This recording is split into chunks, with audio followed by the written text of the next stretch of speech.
Assalamualaikum warahmatullahi wabarakatuh. Semoga semua anak-anak yang dikasihi Allah sentiasa sihat dan dalam lindungan Allah selalu. Sebelum kita memulakan kem base tarik solat, suka Ustazah untuk berkongsi beberapa perkara mengenai solat.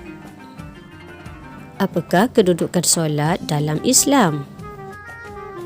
Antaranya ialah solat merupakan rukun Islam yang kedua setelah mengucap 2 kalimah syahadah. Ia merupakan tiang agama.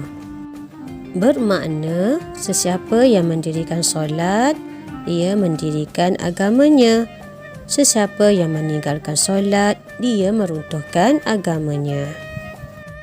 Solat juga merupakan amalan yang pertama yang akan disoal pada hari akhirat. Sekiranya solat tidak sempurna, amalan lain juga akan turut terjejas. Apa pula kelebihan orang yang solat? Antaranya, orang yang solat akan menjadi orang yang baik kerana solat mencegah daripada kejahatan dan dosa. Hati orang solat sentiasa tenang walaupun banyak masalah kerana hatinya dekat dengan Allah.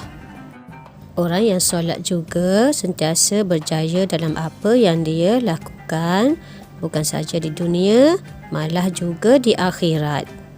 Orang yang solat juga, Allah mudahkan segala urusan kehidupannya. Doanya juga sentiasa dimakbulkan oleh Allah.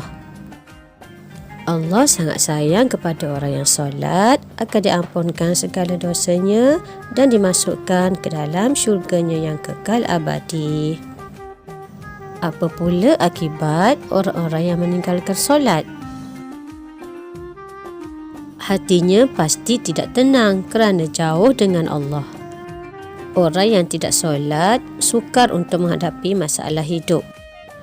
Di saat-saat kematian, mereka mati dalam keadaan lapar dan dahaga yang teramat, walaupun sudah diberikan makan dan minum. Setelah dikebumikan pula, kuburnya sangat sempit dan gelap, dan ditemani pula oleh binatang-binatang yang berbisa. Tidak cukup dengan itu, mereka terpaksa pula menghadapi azabnya seksa kubur. Mereka terpaksa menghadapi wajah-wajah malaikat yang garang dan mengerikan. Pengakhirannya, di akhirat kelak mereka dimasukkan ke dalam api neraka seperti yang dijanjikan oleh Allah Subhanahu wa taala. Na'udzubillahi min dzalik.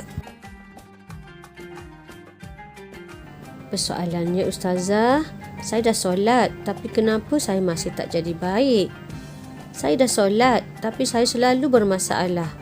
Saya dah solat tapi hati saya tak tenang. Jawapannya ialah belajar solat betul-betul dan solat betul-betul dengan khusyuk. Solat yang sambil lewa dan tanpa ilmu tidak mendatangkan apa-apa faedah kepada kita. Solat yang ditunaikan berdasarkan ilmu insya-Allah akan sempurna dan akan diterima oleh Allah Subhanahu wa taala. Solat sempurna, hidup sejahtera.